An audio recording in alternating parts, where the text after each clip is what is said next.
Hello and welcome to my game. This is Arturo Rico speaking, and this is my first area.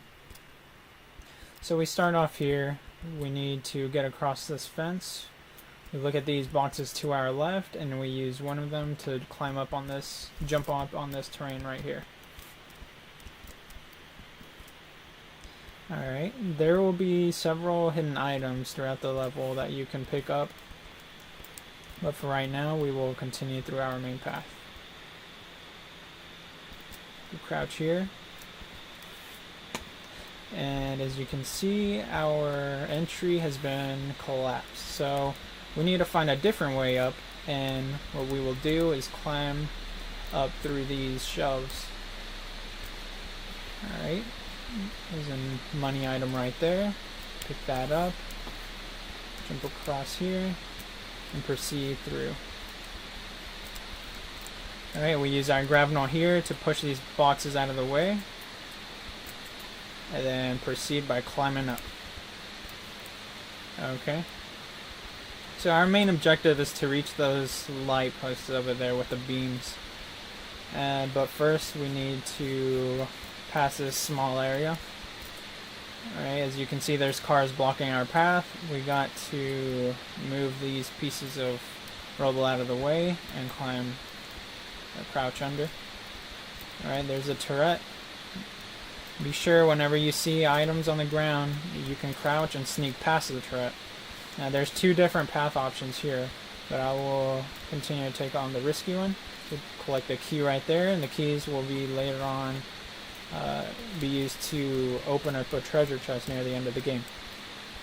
Alright, so we climb this dumpster, jump over the secondary fence, and we find our way to the plaza. So our main objective here is to find the grapnel upgrade, which is hidden under the statue over here in a bunker. So we proceed through. We need to turn on all these lights and open up the secret passageway. Alright, so we continue through here. And we need to activate these lights by putting something up upon the pressure plates. That's the first one down.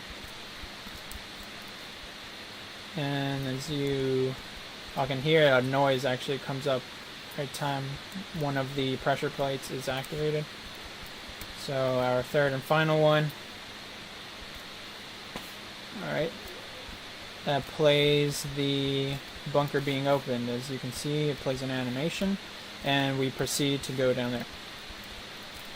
Again, whoop, careful with the turrets. You can crouch and dodge them.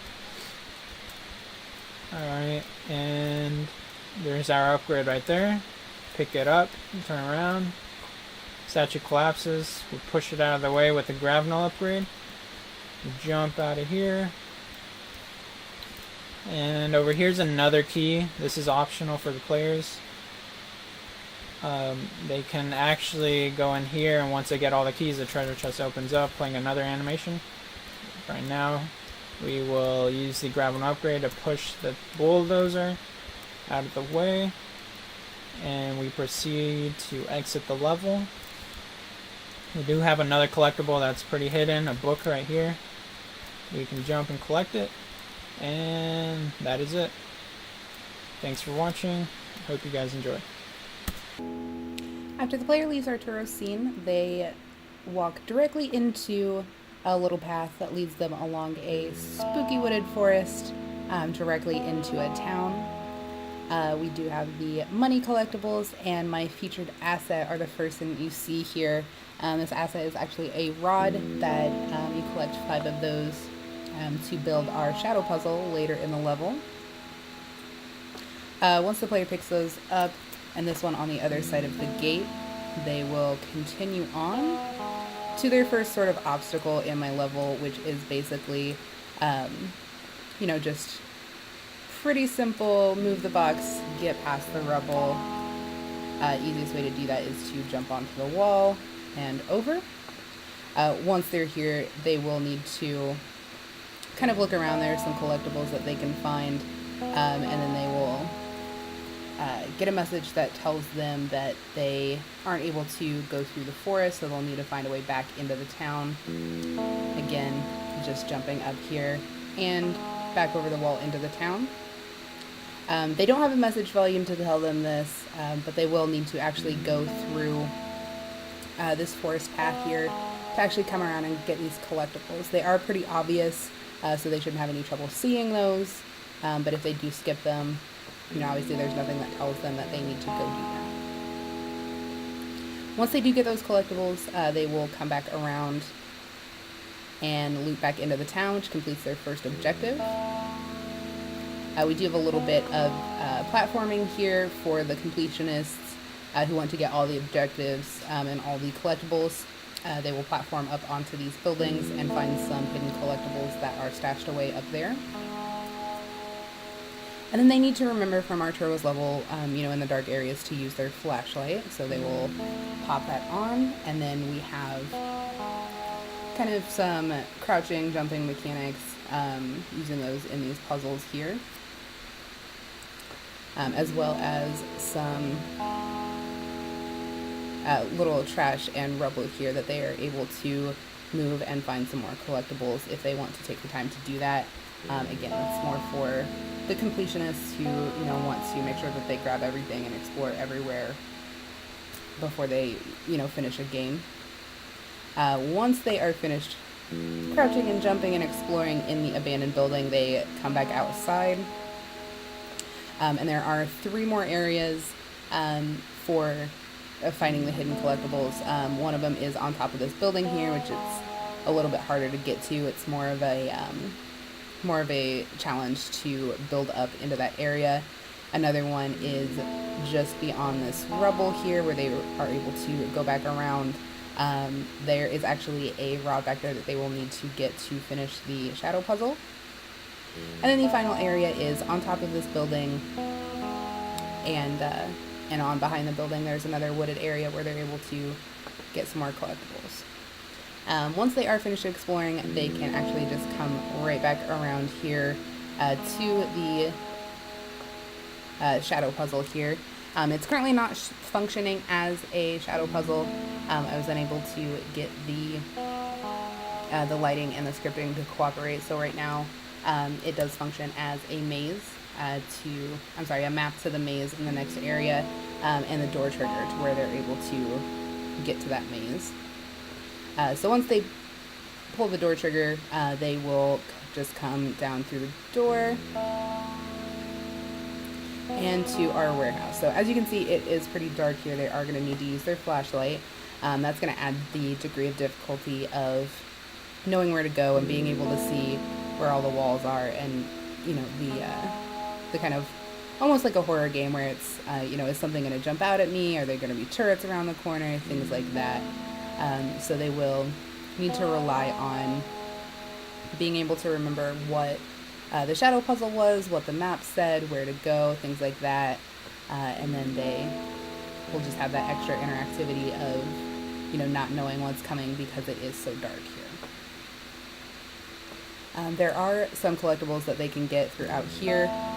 So again, for the completionists who want to get every objective and every collectible, they're going to have kind of a hard time trying to find those here in the dark. But once they do kind of get around and they're able to find the exit, there is a message that tells them, kind of signals that they are at the exit. And they will come up to a door with a simple keypad. They will press E to open that. And then they will enter back out into the world up to some multi-level steps that start at the beginning of Randall's level. This is The Watering Hole by Randall Stevens. What we're trying to do is to repair the water treatment facility for the bastions so that they can have clean water again. And first you need to get into the facility, which means you need to get over the fence first. And because there are buildings and rubble that are blocking any other way that the player could potentially be able to get in. So use the crates in the dumpster to be able to climb up onto the first building. Once you're up onto the first building, you'll see your first checkpoint, and you can use the platform to be able to get across to the other side. Once you see the one down here, you'll actually notice that there's a message volume letting you know that you can use it, or use the gravinol on it to be able to create a path over onto the next building. And the empty crate where you can put a crate, or use one of the crates from the other building to get up to the higher spot.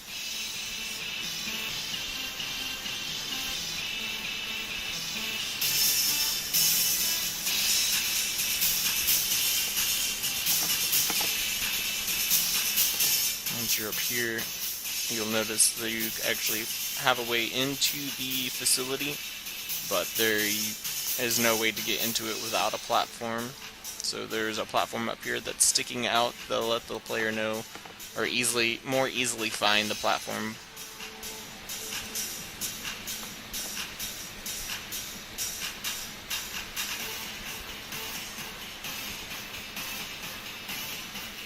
And reach your second checkpoint, as well as complete your first objective of getting into the facility.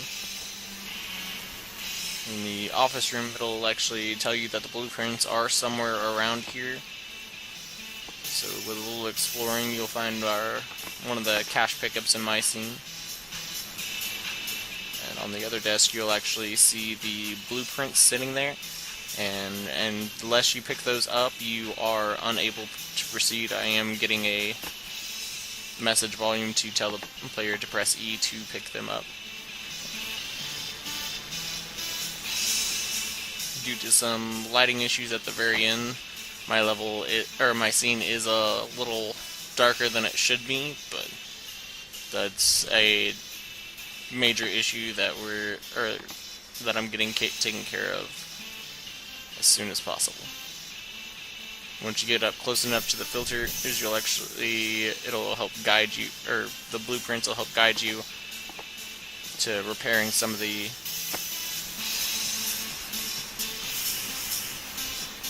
broken facilities. If you get close enough to here, it'll actually give you a message to let you know that you can get into the blocked room from there. And you'll see the filter that's missing from the second filter system that I was just checking out. Once we move the boxes out of the way, it'll actually enable the interactive volume of the door, so you can walk up to it and press E to get it to open. And now we can just take our filter over and install it like we did on the first one.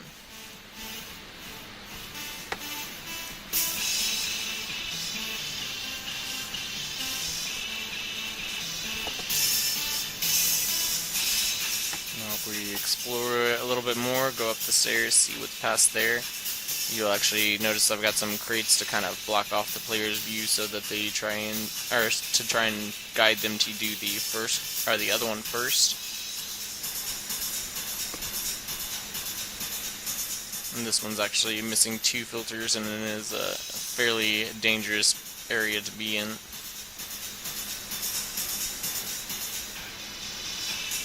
And even after we install the first one on this one, the water is still too toxic to be able to cross, so if you jump in, with how low my health is, it's going to go and kill me.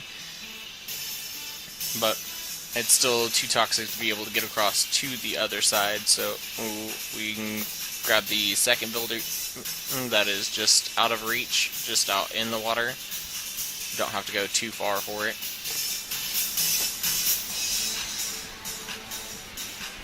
And install it. Once that's installed, it'll clear off the toxicity of the entire pool, so you can jump down in it and get over to the other side. Health back to give you back a little bit of health if you didn't manage to avoid all the toxicity.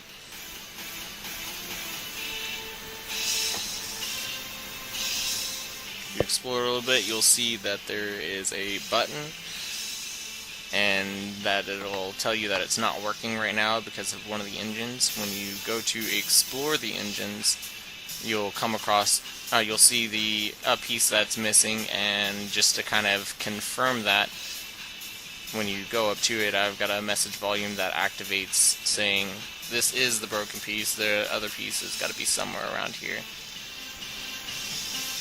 Right now it's not too much of a challenge to be able to get this piece, especially by comparison of the filters, or the last two filters that you had to deal with, so it's a little bit of a break, but I do want to make it a little bit more difficult with adding in some debris to force the player to have to crawl under and avoid one or two toxic barrels along the way for getting in and getting out.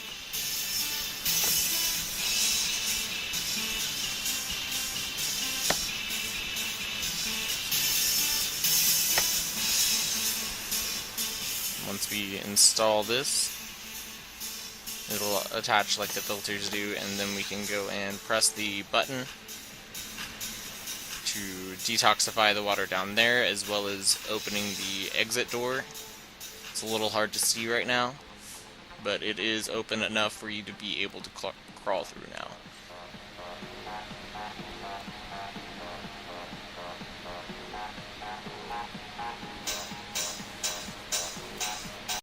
In the final part to our level, we reach the library.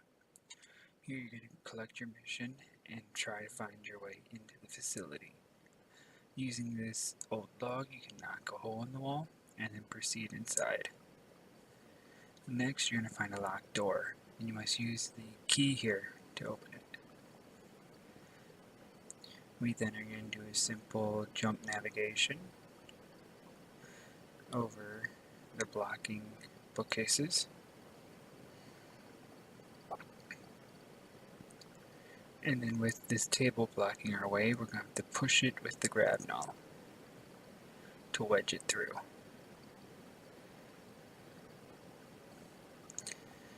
Over here is going to be a book. And then fire is our main element. It provides a way for us to push the player forward and offer some level of difficulty. It can either be jumped over or have obstacles allow us past them. Here we're going to grab our money, and then we're going to need to also bypass the next door. Grabbing the second key, we're able to open up the door and proceed up to the third floor.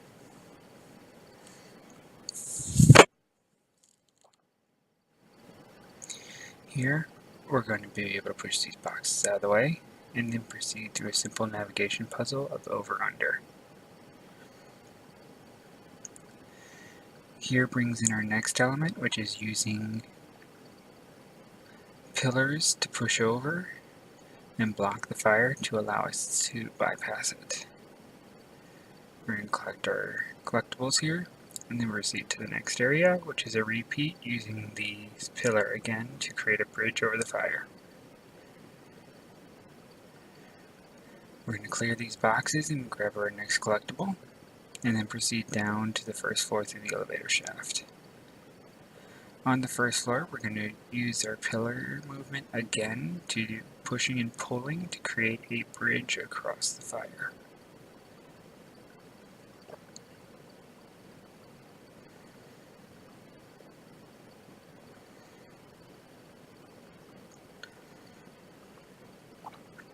Once over the fire, we're going to grab our next set of collectibles,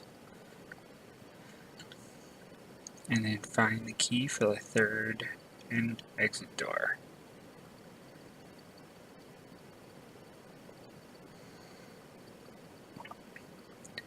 Once outside, we're going to go over and activate our stairs, and then we're going to proceed up to the roof.